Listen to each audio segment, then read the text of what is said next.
ನಮಸ್ಕಾರ ಸ್ನೇಹಿತರೆ. ಇವಾಗ ಪಾಲಕ್ ನುಗ್ಗೆ ಸೊಪ್ಪು ಸಾಂಬಾರು ಹೇಗೆ ಮಾಡುವುದು ಅಂತ ತೋರಿಸ್ಕೊಡ್ತಾ ಇದ್ದೀನಿ. ಇದಕ್ಕೆ 1.5 ಕಪ್ ಪಾಲಕ್ಕು, 1 ಕಪ್ಪು ನುಗ್ಗೆ ಸೊಪ್ಪು, 1 ದೊಡ್ಡ ಟೊಮೆಟೊ, 1 ಮೂಲಂಗಿ ಹಾಗೂ ಈರುಳ್ಳಿ, ಕ್ಯಾರೆಟ್ ಇದ್ದರೆ ಸಾಕು, ತುಂಬ ಟೇಸ್ಟಿಯಾಗಿ ಬರುತ್ತೆ. 1 ಕಪ್ಪು ತೊಗರಿ ಬೇಳೆಯನ್ನು ತೆಗೆದುಕೊಳ್ಳಿ. ಅದನ್ನು ಚೆನ್ನಾಗಿ ಒಂದು 2-3 ಟೈಮು ವಾಶ್ ಮಾಡಿಕೊಳ್ಳಿ.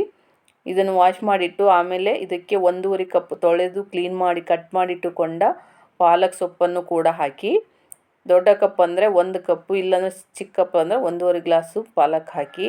ಹಾಗೆ ಕಟ್ ಮಾಡಿಟ್ಟುಕೊಂಡ ಮೂಲಂಗಿ ಹಾಗೂ ಚೆನ್ನಾಗಿ ತೊಳೆದಿಟ್ಟುಕೊಂಡ ನುಗ್ಗೆ ಸೊಪ್ಪು ಹಾಗೂ ಈರುಳ್ಳಿ, ಕ್ಯಾರೆಟ್ ಮತ್ತು ಕೊತ್ತಂಬರಿ ಹಾಗೂ ಕರಿಬೇವನ್ನು ಹಾಕಿ ಮತ್ತು 2 ಮೆಣಸಿನಕಾಯನ್ನು ಕೂಡ ಹಾಕಿ, ಹಸಿ ಮೆಣಸಿನಕಾಯನ್ನು. ಇದನ್ನು ಹಾಕಿದ ಮೇಲೆ ಇದಕ್ಕೆ 1 ಟೊಮೆಟೊ, ಬಿಗ್ ಟೊಮೆಟೊವನ್ನು ಕೂಡ ಹಾಕಿ. ಆಮೇಲೆ 1.5 ಕಪ್ಪಿನಷ್ಟು 1.5 ಗ್ಲಾಸ್ ನೀರನ್ನು ಹಾಕಿ.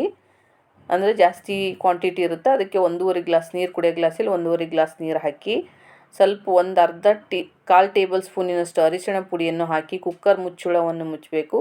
ಮುಚ್ಚಿ ಹೈ ಫ್ಲೇಮಲ್ಲೇ ಇಡಿ, ಅಥವಾ ನೀವು ಲೋ ಬೇಕಂದರೆ ಇಟ್ಕೊಳ್ಳಿ. ಲೋ ಫ್ಲೇಮಲ್ಲಿ ಇಟ್ಟರೆ 3 ವಿಸಿಲ್ ಹೊಡಿಸಿ, ಹೈ ಫ್ಲೇಮಲ್ಲಿದ್ದರೆ 4 ವಿಸಿಲ್ ಹೊಡಿಸಿ. ಇವಾಗ ಬೇಳೆ ಹಾಗೂ ತರಕಾರಿ ಸೊಪ್ಪು ಎಲ್ಲ ಚೆನ್ನಾಗಿ ಬೆಂದು ಬಂದಿದೆ ನೋಡಿ. ಈ ಥರದಲ್ಲಿ ಚೆನ್ನಾಗಿ ಬೆಂದು ಬಂದರೆ ಸಾಂಬಾರು ತುಂಬ ಟೇಸ್ಟಿಯಾಗಿರುತ್ತೆ. ಇದರಲ್ಲಿ ಒಂದು ಅರ್ಧ ಲಿಂಬೆ ಗಾತ್ರದಷ್ಟು ಹುಣಸೆಹಣ್ಣು ರಸವನ್ನು ಹಾಕಿ. ನೀವು ಹುಳಿ ಜಾಸ್ತಿ ಬೇಕಂದರೆ ಜಾಸ್ತಿ ಕೂಡ ಹಾಕ್ಕೋಬೋದು ನೋಡಿ. ಇದನ್ನು ಚೆನ್ನಾಗಿ ಮಗಚಬೇಕು, ಚೆನ್ನಾಗಿ ನೈಸ್ ಆಗಬೇಕು. ಆ ಥರದಲ್ಲಿ ಚೆನ್ನಾಗಿ ಮಗಚಿಕೊಳ್ಳಿ. ಹಾಗೆ ಫ್ರೆಂಡ್ಸ್, ನುಗ್ಗೆ ಸೊಪ್ಪು, ನುಗ್ಗೆಕಾಯಿ, ಇದರಲ್ಲಿ ತುಂಬಾ ಬೆನಿಫಿಟ್ಸ್ ಇದೆ. ಮೂಳೆಗಳನ್ನು ಬಲಗೊಳಿಸುತ್ತೆ, ರಕ್ತಹೀನತೆಯೂ ಕೂಡ ಚೆನ್ನಾಗಿರುತ್ತೆ, ಜೀರ್ಣಕ್ರಿಯೆ ಹಾಗೂ ಕೂದಲಿಗೂ ತುಂಬ ಒಳ್ಳೆಯದು, ಸ್ಕಿನ್ನಿಗೂ ತುಂಬ ಒಳ್ಳೆಯದು. ಇದಕ್ಕೆ ಸ್ವಲ್ಪ ನೀರನ್ನು ಹಾಕಿ ಮತ್ತು ಇದರಲ್ಲಿ ತುಂಬಾ ಒಳ್ಳೆಯದು. ನುಗ್ಗೆ ಸೊಪ್ಪು ಸಾಂಬಾರು ಮಾಡ್ಬೋದು, ಪಲ್ಯ ಮಾಡ್ಬೋದು, ರಸಂ ಮಾಡ್ಕೋಬೋದು, ಕಷಾಯ ಥರ ಮಾಡ್ಕೊಂಡು ಕುಡಿಬೋದು, ತುಂಬಾ ಒಳ್ಳೆಯದಿರುತ್ತೆ. ಈ ಬೇಳೆಗೆ 1-2 ಟೇಬಲ್ ಸ್ಪೂನಿನಷ್ಟು ಸಾಂಬಾರು ಪುಡಿ, ನೀವು ಅಂಗಡಿ ಸಾಂಬಾರು ಪುಡಿ ಹಾಕ್ಬೋದು, ಇಲ್ಲ ಮನೇಲಿ ಮಾಡಿ ಸಾಂಬಾರು ಪುಡಿನೂ ಹಾಕ್ಬೋದು. ಇದಕ್ಕೆ ರುಚಿಗೆ ತಕ್ಕಷ್ಟು ಉಪ್ಪು ಹಾಕಿ, ಅಥವಾ ಕ್ವಾಂಟಿಟಿ ಇದು ಸಾಂಬಾರು ಜಾಸ್ತಿ ಇದೆಯಲ್ಲ 1 ಟೇಬಲ್ ಸ್ಪೂನ್ ಸೂಪನ್ನು ಹಾಕಿ. 1 ಟೇಬಲ್ ಸ್ಪೂನ್ ಖಾರದ ಪುಡಿ, ನಿಮಗೆ ಎಷ್ಟು ಬೇಕೋ ಅಷ್ಟು ಖಾರ, ನಿಮ್ಗೆ ಎಷ್ಟು ಬೇಕು ಅನಿಸುತ್ತೆ ಅಷ್ಟು ಹೆಚ್ಚು ಕಮ್ಮಿ ಮಾಡ್ಕೋಬೋದು. ಇದನ್ನು ಚೆನ್ನಾಗಿ ಮಿಕ್ಸ್ ಮಾಡಿಕೊಳ್ಳಿ ನೋಡಿ. ಈ ಥರದಲ್ಲಿ ಚೆನ್ನಾಗಿ ಖಾರ, ಉಪ್ಪು ಹಾಗೂ ಮಸಾಲೆ ಪುಡಿ ಚೆನ್ನಾಗಿ ಮಿಕ್ಸ್ ಆಗಬೇಕು. ಕುದಿಯಲು ಬಿಡಬೇಕು.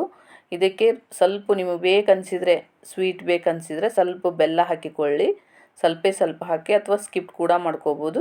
ಇದು ಚೆನ್ನಾಗಿ ಕುದಿಯಲು ಬಿಡಿ. ಈಗ ಕಡಾಯಿಯನ್ನು ಇಡಿ, ಗ್ಯಾಸ್ ಮೇಲೆ ಒಂದು ಕಡಾಯಿಯನ್ನು ಇಟ್ಟು ಅದಕ್ಕೆ 3 ಟೇಬಲ್ ಸ್ಪೂನ್ ಎಣ್ಣೆಯನ್ನು ಹಾಕಿಕೊಳ್ಳಬೇಕು. ನಿಮಗೆ ಎಣ್ಣೆ ಕಮ್ಮಿ ಬೇಕಂದ್ರೆ ಕಮ್ಮಿ ಕೂಡ ಯೂಸ್ ಮಾಡ್ಕೊರಿ. 1/4 ಟೇಬಲ್ ಸ್ಪೂನಿನಷ್ಟು ಸಾಸಿವೆ ಹಾಗೂ 1/4 ಟೇಬಲ್ ಸ್ಪೂನಿನಷ್ಟು ಜೀರಿಗೆಯನ್ನು ಕೂಡ ಹಾಕಿ. ಜೀರಿಗೆ ಸಾಸಿವೆ ಹಾಕಿದರೆ ಸಾಂಬಾರು ತುಂಬಾ ಚೆನ್ನಾಗಿರುತ್ತೆ. ಇದು ಚೆನ್ನಾಗಿ ಚಟ್ಪಟ್ ಅಂದ ಮೇಲೆ 4 ಒಣಮೆಣಸಿನಕಾಯನ್ನು ಹಾಕಿ. ಇದು ಸ್ವಲ್ಪ ಕಲರ್ ಚೇಂಜ್ ಆದಮೇಲೆ ಇದಕ್ಕೆ 1/4 ಟೇಬಲ್ ಸ್ಪೂನ್ ಹಿಂಗನ್ನು ಕೂಡ ಹಾಕಿ. ಸ್ವಲ್ಪ ಕರಿಬೇವನ್ನು ಹಾಕಿ.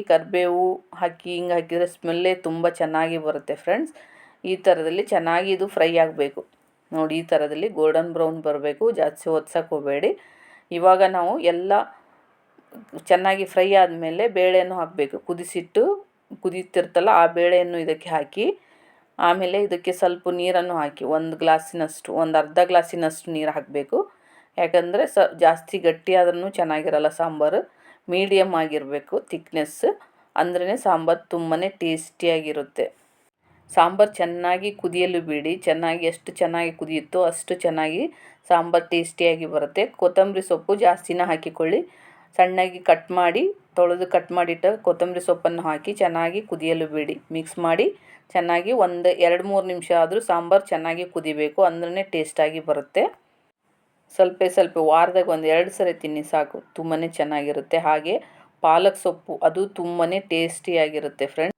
ಹಾಗೆ ಇದರಲ್ಲಿ ಪಾಲಕ್ ಕೂಡ ಯೂಸ್ ಮಾಡಿರ್ತೀವಿ, ಅದನ್ನು ಕೂಡ ಕಣ್ಣಿಗೂ ಒಳ್ಳೆಯದು, ಹೃದಯಕ್ಕೂ ಒಳ್ಳೆಯದು, ತೂಕ ಇಳಿಸಲು ಹಾಗೂ ಗರ್ಭಿಣಿಯರಿಗೂ ಕೂಡ ತುಂಬಾ ಒಳ್ಳೆಯದು ಫ್ರೆಂಡ್ಸ್. ಇದು ತುಂಬ ಒಳ್ಳೆಯದು. ಇದರಲ್ಲಿ ಮೂಲಂಗಿ, ಕ್ಯಾರೆಟ್ ಕೂಡ ಇರುತ್ತೆ, ಅದು ಕೂಡ ತುಂಬಾ ಒಳ್ಳೆಯದು ಫ್ರೆಂಡ್ಸ್. ಈ ಥರದಲ್ಲಿ ಸಾಂಬಾರು ಮಾಡ್ಕೊಳ್ಳಿ, ಚೆನ್ನಾಗಿರುತ್ತೆ. Thank you to all friends.